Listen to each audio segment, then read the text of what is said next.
Bienvenue, on est de retour dans les pires impros.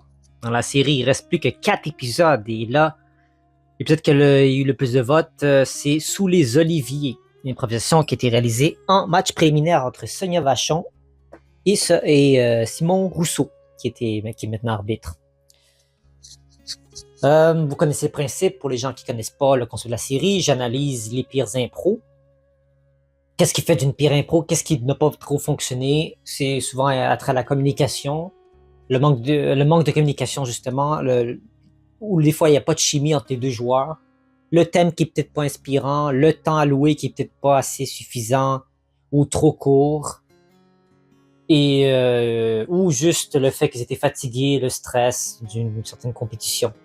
Donc, il y a certains de ces facteurs-là qui peuvent influer à divers résultats. Dans ce cas ici, Sous les Oliviers, bon, c'est un thème assez précis et ça va de soi parce que Yvan Ponton a CV à la fin de cette impro-là. Et j'ai compris un petit peu pourquoi. Il y a CV, mais il y a CV parce qu'il dit c'était non-respect du thème. De quoi parle cette impro? Vous allez dire la suite de l'impro. L'impro est très simple. C'est un couple, plutôt un homme qui est en amour avec une femme. Il peut pas lui avouer ses sentiments, donc il a donné rendez-vous sous un olivier apparemment. C'est ce qu'il voulait sous-entendre l'improvisation.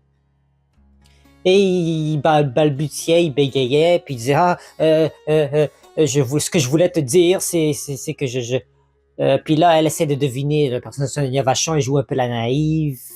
Elle fait c'est quoi? Est-ce que c'est un rapport avec la nourriture et tout? C'est un peu absurde. Puis ça, ce que je viens de vous dire, c'est dans toute l'impro. On essaie de deviner l'intention du joueur et lui qui bégaye, puis ça avance pas. Ça aurait pu être un retard de jeu.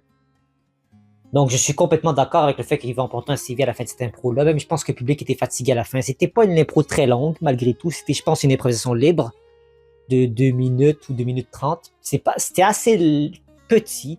Sous les Oliviers, c'est un thème, à mon sens, qui est pas compliqué. C'est pas un thème complexe.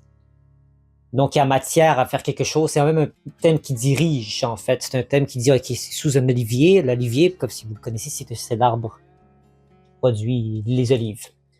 Donc, voilà, il peut se passer plein de choses sous un olivier, ou à la limite, on peut faire ça comme une métaphore. Il y avait une manière de faire en sorte. Puis en fait, c'est un duo. Des fois, c'est plus facile de faire ce genre d'impro quand tu es un homme et une femme. Si tu es plus dans le côté romance, bon, évidemment. Il y a aussi les côtés LGBTQ. Que si, voilà. Mais tu sais, en impro, on l'a déjà vu, des gens hétérosexuels s'embrasser dans des impros et vice-versa.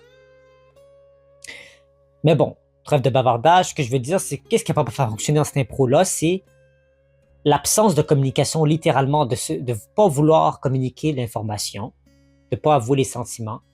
Et en soi, comme j'ai dit, Simon Rousseau n'a pas vraiment de complicité avec Vachon. J'ai pas senti qu'il y avait une complicité entre les deux.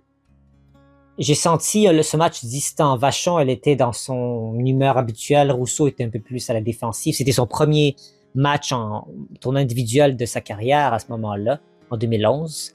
Donc on lui donne notre chapeau. Il a même réussi à battre ce match.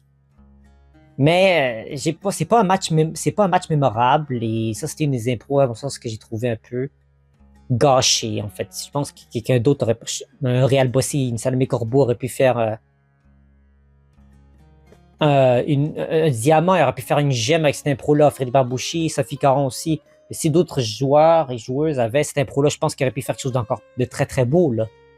Mais bon, ça n'a pas donné. Ça a donné quelque chose de beaucoup trop simpliste et pas très très ambitieux. Et voilà pourquoi j'ai pas tant aimé l'impro. Ça avançait pas, ça faisait un peu perdre les nerfs de l'arbitre. Il y a CV, il aurait pu donner même une autre type de pénalité. Ça vous donne une idée à quel point l'impro peut aller dans différents sens d'incompréhension pour différentes personnes. Moi, j'ai trouvé que ça pouvait être un retard de jeu. Mais aussi, Sous les Oliviers, il disait qu'on s'était pas spécifié que c'était Sous les Oliviers. Ça pouvait être au restaurant ou dans un parc. Et c'est vrai. Il fallait le dire des fois. Il faut spécifier ou faire une allusion au thème. Il faut pas oublier ça, les amis.